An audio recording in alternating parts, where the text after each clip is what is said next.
And a very good day to everybody. Hope you're all doing really well. Some of you, good morning, good afternoon. Very happy to be back watching the cameras. And thanks so much for joining us here. There seems to be a lot happening on the cameras. Those of you that have been watching lately, winter's a wonderful time, or at least our winter. It's a wonderful time to sit around waterholes and watch the comings and goings. I thought we'd start here at Tembe. There was a big giraffe bull that came down, as well as this large elephant bull. Those of you that have been watching around Tau, been lots of elephants. I think I counted a herd of 35 around 2 o'clock. So it's a wonderful, productive time of year around the waterholes. I've just been lucky enough to be on a safari, and actually we spent a lot of our middays sitting under the shade in the trees, waiting for things to happen, and they did. So not too dissimilar to what we're doing, although we're not exactly sitting under the trees in the shade. But it is quite incredible, as usual, to understand the concept that whatever we're seeing right now is actually happening here in Africa. A wonderful thought.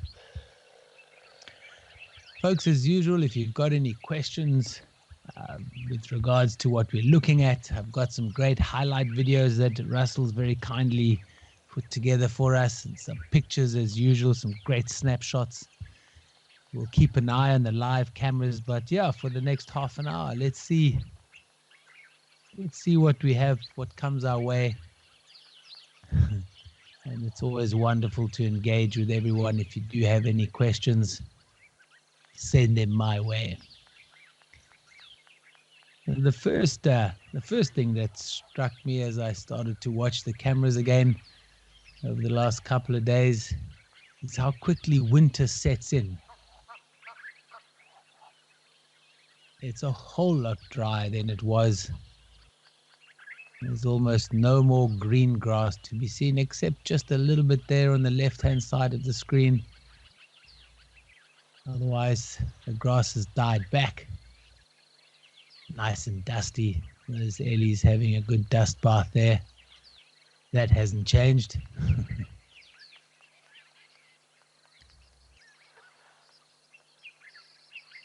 For those of you that are interested, sometimes it's a big question. What does winter mean here in the southern hemisphere?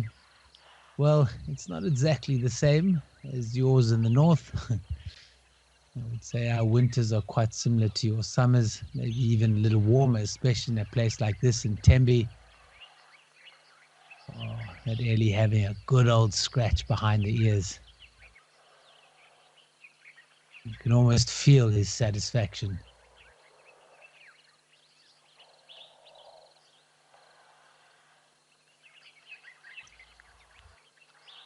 When I'm out on safari, one of the things I really like to do is see where the elephants have scratched. You can often see fresh markings of polished wood or maybe mud, and try and reach up to where their shoulders are. You really get a good idea of how big an elephant actually is. You know, you'd need to stand on somebody else's shoulders to touch that top branch there. It was a little tricky on the perspective front.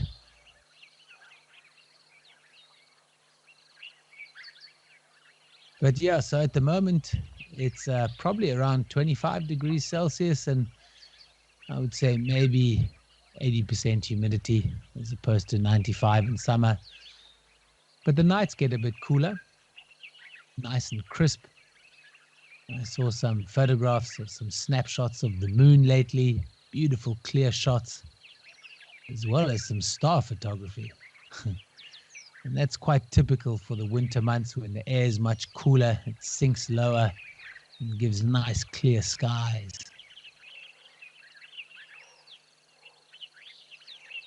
I just want to see if the zoomies can zoom out a little bit. I just want to have a look if that giraffe is still around. He was a beautiful big male giraffe. Always impressive to see. Before we have a look around in some of the other cameras, and then we'll move across to some of the highlights. How are you doing, Stephanie? Thanks for joining the show. And thanks for the welcome back. Great to be back.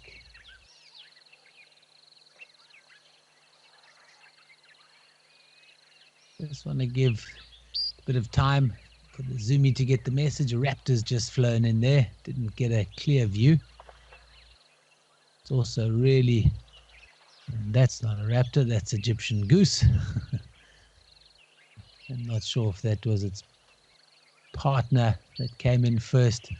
But raptors is also really good viewing in the winter months. Nice and dry, good hunting environment. I see the woolly-necked stork is still around, if I see that clearly. Let's just have a quick pan around, see if that giraffe is still there.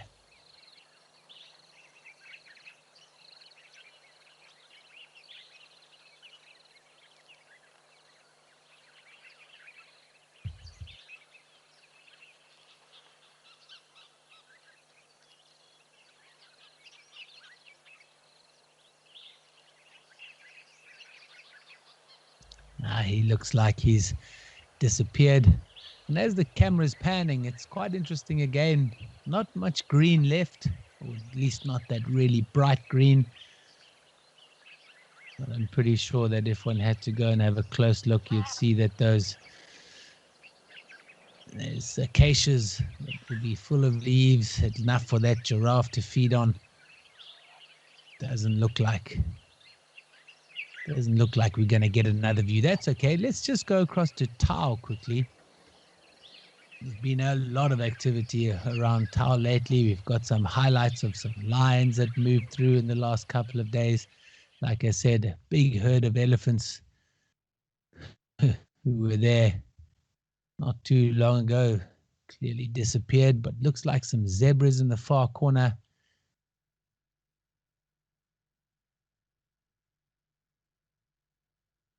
How are you doing? We know, nice to have you on the show. Yeah, the night temperatures in South Africa at the moment, I would say across the board is around 15 degrees Celsius. Some gets a lot colder actually here at Tau in the winter months. So we're just coming into the middle of our winter. But here at Tau, I've actually had frost. So you can have some freezing early mornings, especially on the open game viewer. But that does make for really beautiful light. Again, I was going through a lot of the snapshots that you folks have been taking, and goodness me, there's some beautiful shots with beautiful afternoon and morning sunlight. So the mornings, the evenings are quite cold. And I must say, on the open vehicle, even those of you that are used to, some pretty serious minus temperatures, a big old ski jacket and gloves and beanie won't go amiss. It's that cold. It warms up quite nicely by about 10 or 11, so not so bad.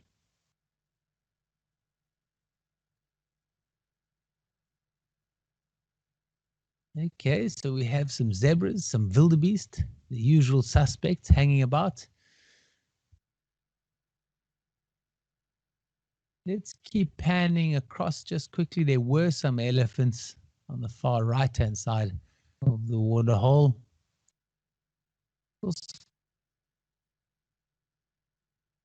Receded.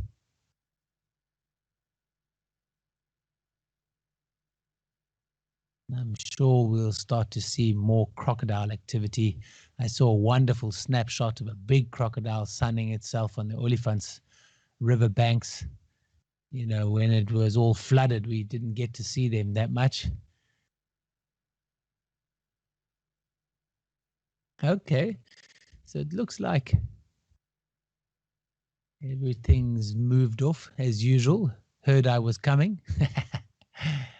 But again, it's really quite fascinating to see the change. There's an elephant on the tree line, just moving from left to right. It is quite fascinating to see how dry it's become, but that's nothing unusual, especially for Tau. Tau is just on the border of South Africa and Botswana in the sort of central part of South Africa. And it's moving into essentially the greater Kalahari Basin. As you go further west, you actually go eventually into the Namib. You go central through Botswana, it gets much drier into the Kalahari and eventually through to the salt pans. So not too unusual, and luckily for the animals, they've got Taupan, a really productive waterhole at this time of year.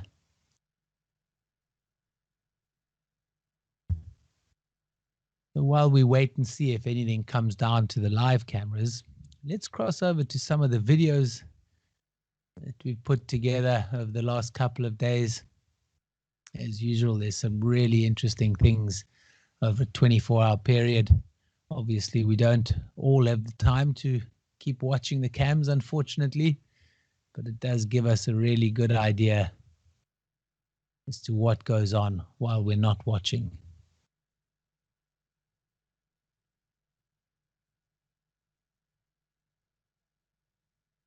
Let's start off. There were some lions, I think, at Tembe.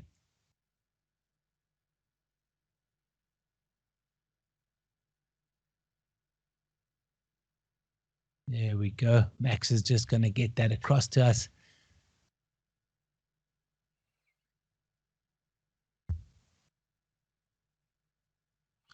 They were having a wonderful time in the early morning.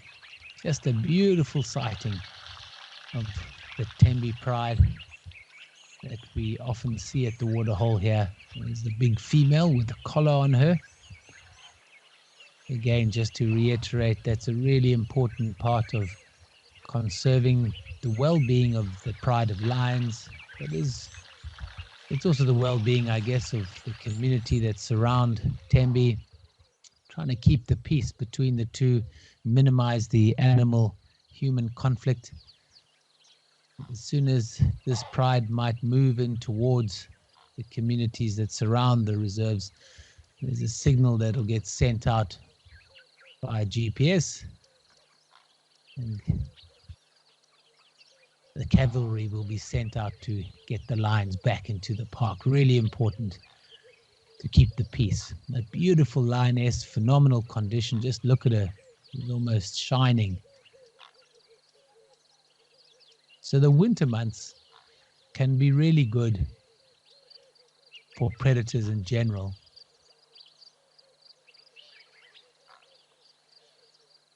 Obviously, as things start drying up, and I don't think it'll be the case this year, but when things start drying up, animals have to congregate and spend more time around existing waterholes. Therefore, it makes it quite easy to find the prey. I think there's still a fair amount of water around, but I do think that this Tembe waterhole is one of the biggest. So wonderful to see them, these youngsters growing up nicely. This one seems to have a bit of a mischievous stroll about her. Maybe she's just picking up the scent where the adult walked. She's smelling the air, smelling the ground. Really important part of communication is the sense of smell.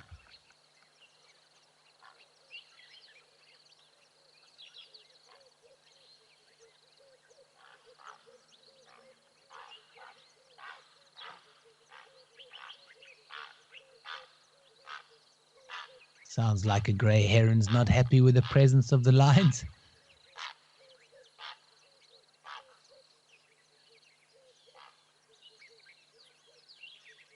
And these two just want to play. Look at that tail, the one on the left. You see that tail flicking?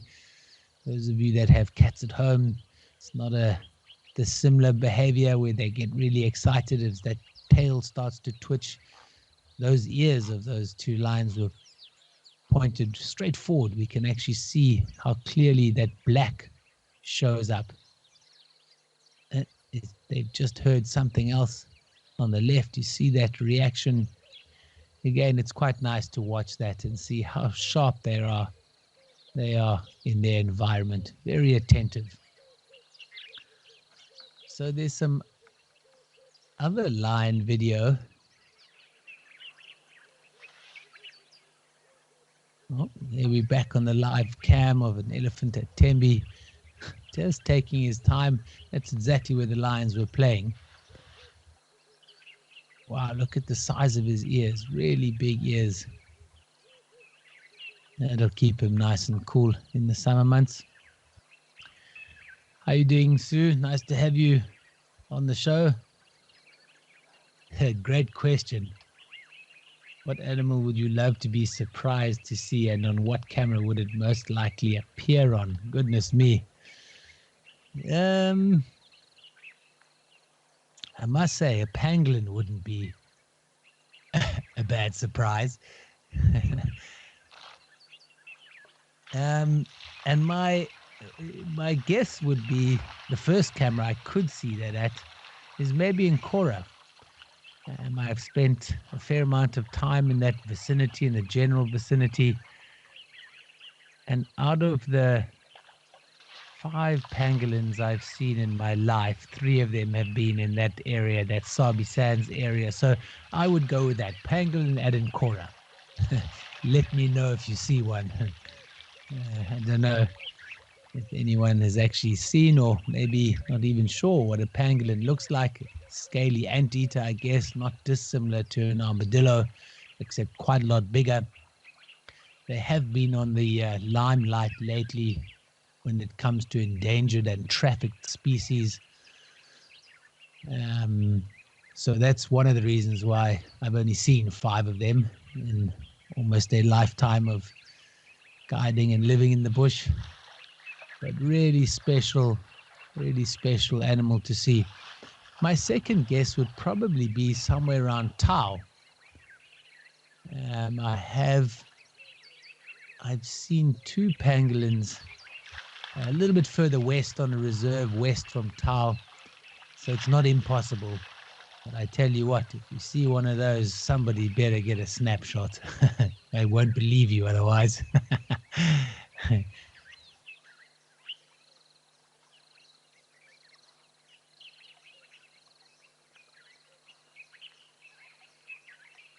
Okay, so this fellow's having a relaxed drink. It's always quite peaceful just to watch them, and quite special to hear them when the sound is working like this.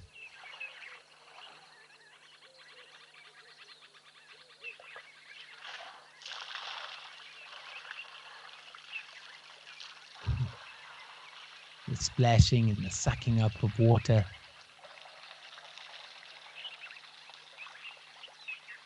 Really does get us as close as possible at the moment.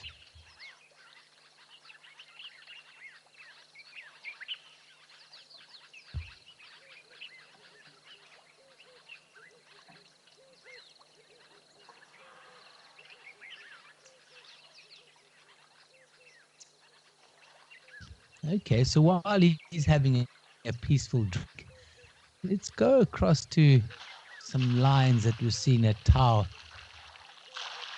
Not sure, might have been last night or the night before.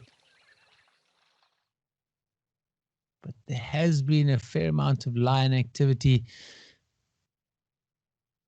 The footage is not 100% clear, but you can just make out the eyes in the background there. It looks like a male lion. I think there's a whole pride that come out from the left-hand side. You just see the eyes quite eerie. But it's definitely worthwhile watching Tau again. We often do see great lion viewing there, especially in the winter months, again, as things start drying up. I suspect in Tau it's not a dissimilar setup where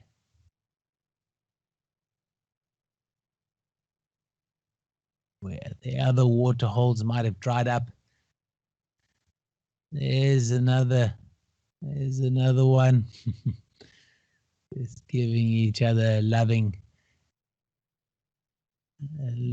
nudge there. Really important in the pride structures. You'll see often they're playing around, or just as they've woken up, they'll often rub up against each other before they maybe play a little. And sometimes it really is quite clear when one line has a particular idea that they really stir the rest of the pride up by nudging them. And there's another one in the background. You can just see the eyes in the background there. So nice to see lines at Tau again.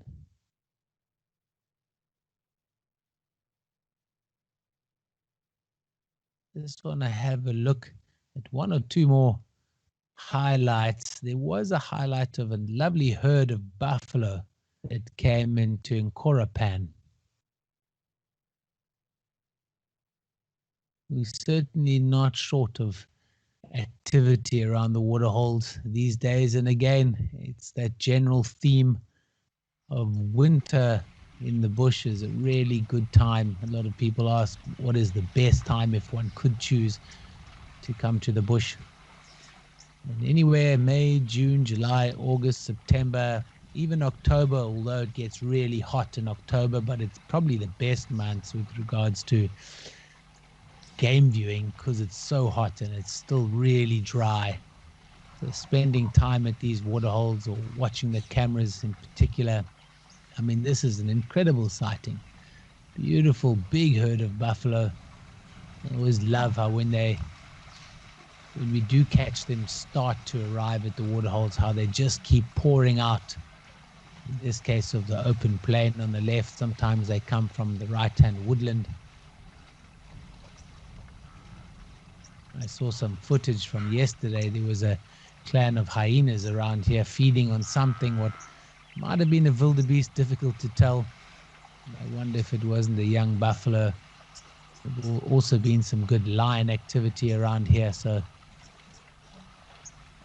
always good to look out. But for the time being, these guys look pretty happy with this available water. Lots of babies, the little chocolate brown youngsters. Those will be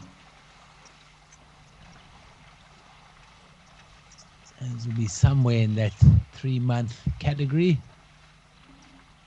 The really black dark ones will be the older bulls typically, and then you'll have the in-betweeners.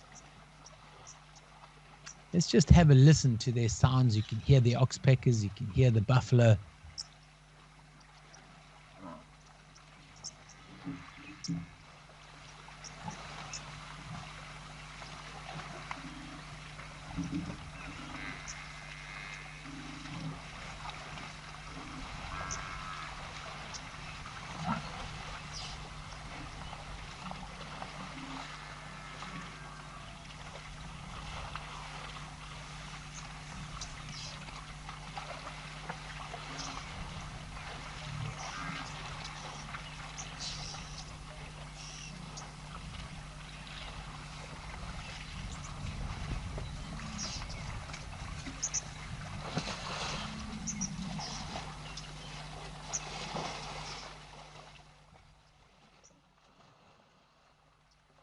Always nice to hear the sounds as well as see. Now we've just got to work out ways to transmit the smells. Being in the bush now recently, that was one thing that really hits home as well, is a lot of the fresh scent that one gets in the bush. I spent a lot of time in Botswana, and there's a particular smell of sage, wild sage, that if anyone's lucky enough to have been there, it just hits home immediately. But here right now, I'm pretty sure there's a smell of dust, mud, and buffalo. and also to try and keep painting a picture in your mind's eye. It's actually pretty dry. The air is dry in most of these environments. So even though if one sits in the sun, it's nice and warming, but it's gets a little cooler already now at this time of day. It's very, very dry. Yeah, dry nostrils, dry mouth, always good to drink, but it's very noticeable.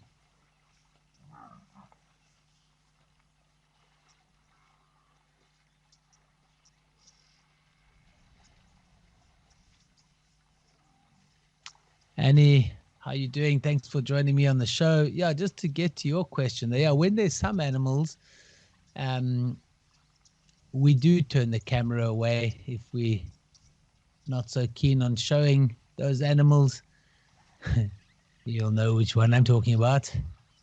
That might change in the future, but I hope that answers your question. So just before we come to the end of the show, let's go back through some of the live cameras. See what we can see in the last 5 minutes. But as I keep saying, you know, this is a great time of year to keep watching the cameras. Let's go across to Tau. There is a crocodile. It's sunning itself. As we did the show yesterday on crocodiles. And there we have one just enjoying itself there, spending absolutely no unnecessary energy. Quite an interesting concept of having very high levels of lactic acid, and that helps transport oxygen when they need to, so when they're lying underwater, for example. But having too high a level of lactic acid can actually be dangerous. And those of you that do or have done or you know, taken part in any sport, especially if you haven't taken part in it in a while, you have sore muscles, it's the lactic acid buildup. And so that's one of the reasons why crocs don't do too much moving, apart from warming up. It obviously helps as well. But they don't want to elevate that level of lactic acid. They want to keep it just perfect. That helps them essentially move oxygen throughout the body when lying low underwater. And they can do that for up to 2 hours. But when you see them like this, just sitting there for most of the day, of course, they're warming up, but they are quite literally just conserving energy. No need to do anything crazy in the croc's world unless there's an opportunity to feed. And I am going to be looking out quite closely as the water starts drying out. I don't know if you remember last season, we saw a fair amount of croc activity and hunting catfish. That's one of their biggest prey species, I guess. But we also saw last year that really exciting view of how wild dogs chased an impala into the waterhole here at Tau, and the impala actually got away as the crocodile tried to grab the impala. Bit of a story there, but always nice to look out for those highlights.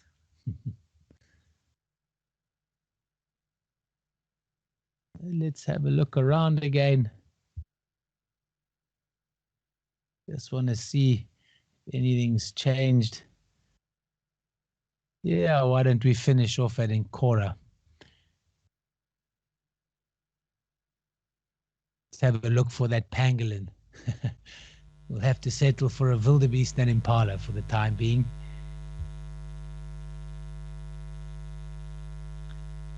Hey Pat, thanks for joining me again today, and I'm glad you enjoyed the croc show yesterday. It certainly is a fascinating creature.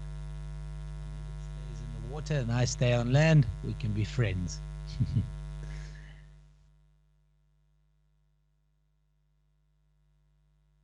Folks, as usual, the time flies. We've come to the end of today's show,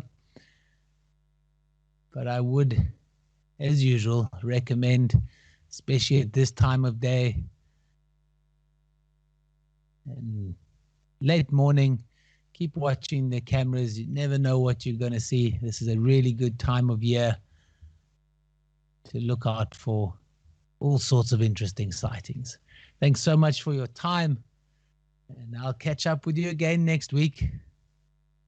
Have a great day further and a wonderful weekend.